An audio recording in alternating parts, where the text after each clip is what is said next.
अस्सलाम वालेकुम नाज़रीन, डिजिटल स्पोर्ट्स के साथ मैं हूं राखिल हसन गुमन। एशिया कप 2023 का बिगल ऑलमोस्ट बज चुका है। कल इस टाइम पाकिस्तान और नेपाल के दरमियान मुल्तान के क्रिकेट स्टेडियम में मैच खेला जा रहा होगा और मैच जो है वो दिलचस्प सूरत हाल जो है वो भी इख्तियार कर सकता है और वन साइडेड भी हो सकता है। लेकिन अभी से भारतीय मीडिया ने नेपाल के लिए जनाब जो नारे हैं वो लगाने शुरू कर दिए हैं और वहीं सेक्शन ऑफ मीडिया जो पाकिस्तान और अफगानिस्तान की सीरीज के दरमियान ये कह रहा था कि जनाब हम तो अफगानिस्तान को खुलकर सपोर्ट करेंगे, अफगानिस्तान के लिए जो अपने गले हैं वो फाड़ेंगे ताकि जो क्रिकेट है वो फले फूले।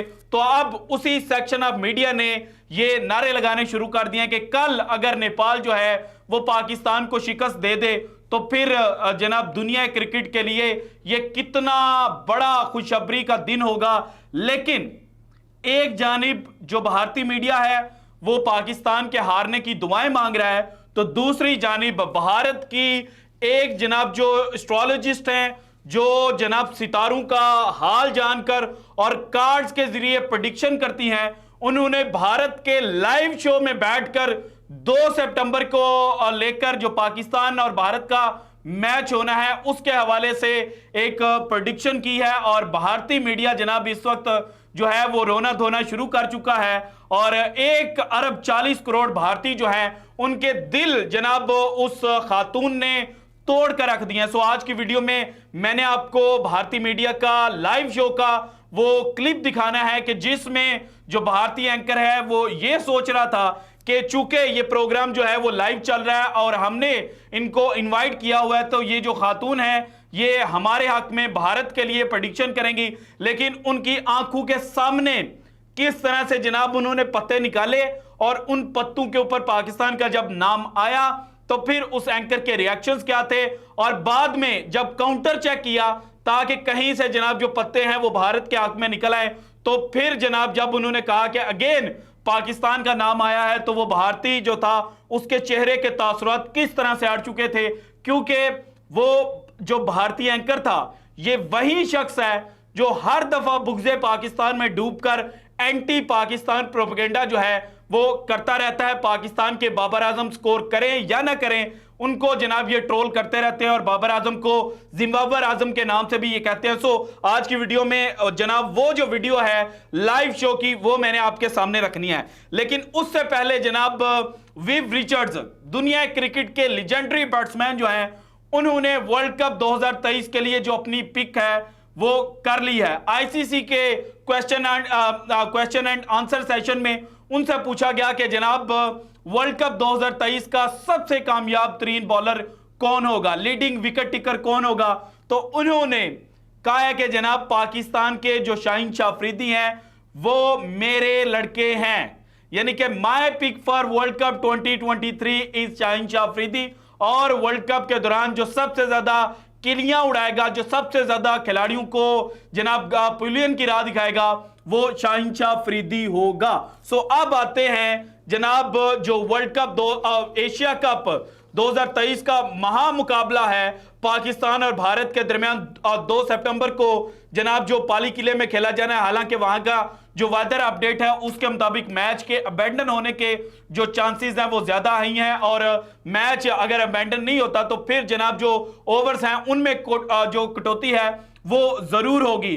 तो जनाब भारत का जो एक सेक्शन ऑफ मीडिया है वो मुतवातर एक ही बात कर रहा है कि जनाब हम तो पाकिस्तान को ठोकेंगे, हम तो पाकिस्तान को जनाब खड़ा भी नहीं अपने सामने होंगे। और यूं जनाब यूं यूं यूं जिस तरह हाथों से रेत फिसलती है ना इस तरह पाकिस्तान की जो बैटिंग है वो कोलैप्स होगी। पाकिस्तान के बॉलर्स को जनाब इसी तरह से जो भारत के विराट कोहली हैं, रोहित शर्मा है, शुभमन गिल जो हैं वो मारेंगे। लेकिन हकीकत जो है वो जो ऑन पेपर चीजें नजर आती हैं उससे बड़ी डिफरेंट है। भारत के पास बड़े बड़े नाम हैं लेकिन जनाब एक बात की जाती है कि ऊंची दुकान फीका पकवान, यही सूरत हाल इस वक्त भारतीय क्रिकेट टीम की है। क्योंकि भारत की टीम में विराट कोहली नो डाउट जनाब बेहतरीन बैट्समैन है, बेहतरीन सिचुएशन को रीड करने वाले प्लेयर हैं। रोहित शर्मा जिस दिन चल गए जनाब उनके सामने चाहे जितनी मर्जी मजबूत बॉलिंग लाइनअप हो, तो वो घुटने नहीं जनाब उनको टेकने देते, और जनाब जो पुल शॉट है वो उनकी बड़ी बेहतरीन है।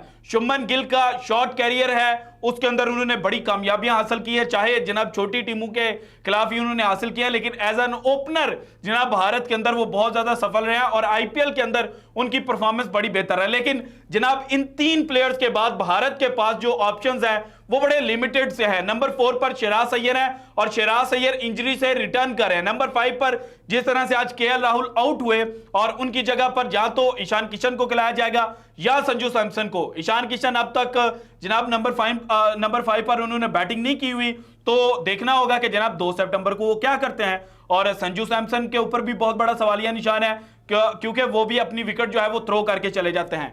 इसके बाद जनाब नंबर 6 पर आए तो हार्दिक पांड्या के पास एबिलिटी है, लेकिन लास्ट जो 6 से 8 मंथ्स हैं उनके अंदर ये एबिलिटी जो उनके अंदर है तो जरूर, लेकिन ये नजर नहीं आ रही। उसके बाद रविंद्र जडेजा आ रहे हैं, वो भी जनाब अपनी जो परफॉर्मेंस है उससे इतना ज्यादा जनाब जो शायकीन है उनको खुश नहीं कर पा रहे।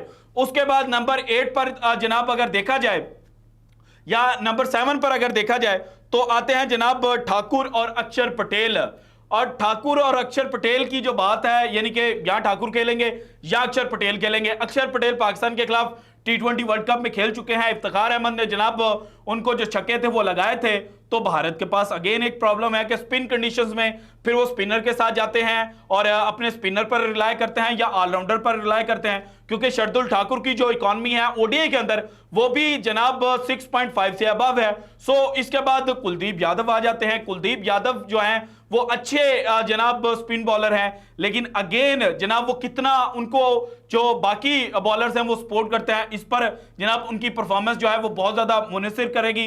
इसके बाद आ जाते हैं जसप्रीत बुमराह, उनकी भी जनाब साल बाद जो ओडीआई क्रिकेट है उसमें वापसी हो रही है। इसके बाद देखा जाए तो यहां सिराज खेलेंगे या शामी। सिराज जो हैं वो अच्छे बॉलर हैं, अच्छी लाइन एंड लेंथ पर बॉलिंग करते हैं, पाकिस्तान के शहंशाह अफरीदी की तरह जो पहला स्पेल है उसके अंदर ही विकेट हासिल करने की कोशिश करते हैं। लेकिन अगेन एक बेहतरीन टीम के सामने वो कैसे परफॉर्म करते हैं ये देखना होगा। जबकि पाकिस्तान के प्लेयर्स की बात की जाए, नंबर 1, नंबर 2, नंबर 3 कंसिस्टेंट है, और अगर ये 3 फ्लॉप भी हो जाएं, मतलब अफगानिस्तान के खिलाफ जनाब इन तीनों प्लेयर्स में से कभी जो फखर जमान है वो तो तीनों मैचेस में उनके 20-30 को निकाल दिया जाए तो वो फ्लॉप ही नजर आए, लेकिन इमाम जो थे वो कंसिस्टेंट थे। बाबर आजम की 2 50 हैं। इसके बाद इफ्तिखार अहमद पर आ जाए, इफ्तिखार अहमद की परफॉर्मेंस उतनी अच्छी नहीं थी, लेकिन उनकी जो एबिलिटी है हार्दिक पांड्या की तरह की, उस वजह से उनको टीम के साथ ट्रैवल किया जाएगा।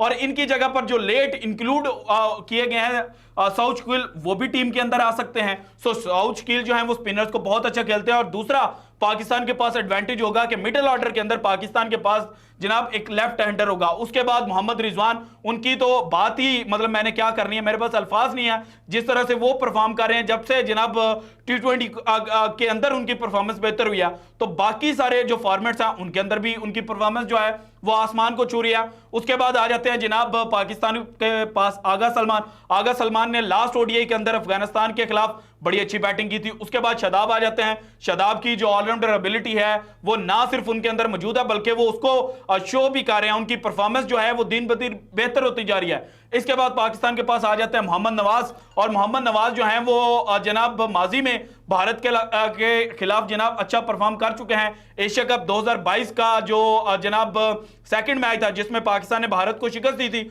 उसमें जो मेन परफॉर्मर थे वो मोहम्मद नवाज थे। उसके बाद आ जाए तो शहंशाह अफरीदी, नसीम शाह और हारिस रऊफ अपनी पेस बॉलिंग की वजह से 2019 के वर्ल्ड कप से लेके अब तक जो हाईएस्ट विकेट टेकर और जो बेस्ट बॉलिंग लाइनअप है फास्ट बॉलर्स की, वो जनाब इन 3 प्लेयर्स पर मुनहसर है। सो इस वजह से पाकिस्तान के पास जो चिप इन करने वाले प्लेयर्स हैं वो ज्यादा हैं। और इसी चीज को मद्देनजर रखते हुए भारत की जनाब जो एस्ट्रोलॉजिस्ट है उन्होंने पाकिस्तान को फेवरेट करार दे दिया है। और जनाब अब जरा आप ये वीडियो खुद देखें। लेकिन फाइनली जिस चीज के लिए बैठे हुए हैं, टैरो कार्ड हाथ में आ चुके हैं श्रुति के, और ये अल्टीमेट सवाल 2 सितंबर को कौन जीत रहा है, इंडिया या पाकिस्तान? कौन जीतने वाला है? श्रुति जी आपकी भविष्यवाणी क्या कह रही है? देखिए, as an Indian I would want India to win.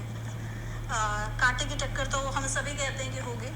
और लगता भी है कि it's going to be a very very stringent match. जो मैंने फर्स्ट कार्ड्स निकाले थे वो व्हील ऑफ फॉर्च्यून इंडिया का था, यानी कि बदलाव, यानी कि ग्रेट स्कोर, यानी किस्मत साथ दे रही है। और द सन आया इंडिया के लिए, which is name fame success and everything. And for Pakistan if I see is king of pentacles, the score will be good. As far as in terms of winning, partnerships in Pakistan will be stronger and good luck to both the teams. चलिए, मतलब कि यहाँ पर श्रुति के हिसाब से I think थोड़ा सा ये बोल रही है, अगर घुमा फिरा के बोलूं या ओवरऑल को बोलूं, इन्होंने बोला partnerships will be better in Pakistan, और ये भी इन्होंने बोला कि उनका स्कोर भी हाई रहेगा। इंडिया के लिए भी फाइट है, टक्कर का मुकाबला, लेकिन आप एडवांटेज थोड़ी सी यहाँ पाकिस्तान को दे रही है 2 सितंबर में, लग रहा है आपको? चलिए भैया, इसीलिए मैं बोल रहा था कि live he Please don't hate me, Indians. It is only the cards. I am just doing my work. Hate- And teams will perform as per their performance. इसीलिए मैं बोल रहा I'm था not कि rich. भाई ये लाइव शो चल रहा है, कोई सेटिंग, कोई वहां पे ऐसा काम करते भी नहीं, आपको कभी झूठ बोलते जाइए भी नहीं, जो सुनिएगा लाइव भी। है, जो पत्ते इन्होंने निकाले हैं, देखिएगा। जो इन्होंने प्रेडिक्शन करी है टैरो कार्ड वाइज। आपको अपना भी कुछ पूछना हो तो आप कमेंट्स में डालें, तो मैं एक कर दूंगी। अभी रुकिएगा, अभी लास्ट पॉइंट रहता है। लाइव नहीं है, अपने बारे में कुछ पूछना है तो आप क्वेश्चन पूछ सकते हैं, यहाँ पे पता निकाल के टैरो कार्ड निकाल कर बता सकते हैं। लेकिन टैरो के हिसाब से एडवांटेज श्रुति दे रही है पाकिस्तान को for 2 September. For 2 September advantage is going to Pakistan, what she is thinking. अभी भी आपको ये लग रहा है? अभी भी वही आया। अभी भी वही आया, अभी भी वही आया, अभी भी वही आया, और अभी भी वही से मुराद ये है कि जनाब पाकिस्तान की टीम जो है वो इस वक्त सितारों के हाल के मुताबिक देखा जाए तो फेवरेट है। ऑन अ गिवन डे क्या होगा इसके बारे में तो जनाब कोई भी कुछ प्रेडिक्ट नहीं कर सकता, और होना वही है जो खुदा की ज़ात ने चाहना है। लेकिन अभी भारतीय मीडिया के मुताबिक और भारत के जो एस्ट्रोलॉजिस्ट हैं उनके मुताबिक जनाब पाकिस्तान जो है वो 2 सितंबर के लिए फेवरेट है। और उसकी रीज़न ये है कि पाकिस्तान के जो चिप इन करने वाले प्लेयर्स हैं, जिनके बारे में मैंने मुतवातर वीडियोस बनाई और आपको बताया कि पाकिस्तान चिप इन प्लेयर्स की वजह से भारत के खिलाफ फेवरेट है, तो उन्होंने भी रीज़न यही दी है। So this is it from today's episode. अगर आपको वीडियो पसंद आई तो लाइक कीजिएगा, ज़्यादा से ज़्यादा शेयर कीजिएगा, अपनी कीमती राय का इजहार लाजमी कीजिएगा, और अगर आपने अभी तक चैनल को सब्सक्राइब नहीं किया तो कर दें। शुक्रिया, अल्लाह हाफिज़।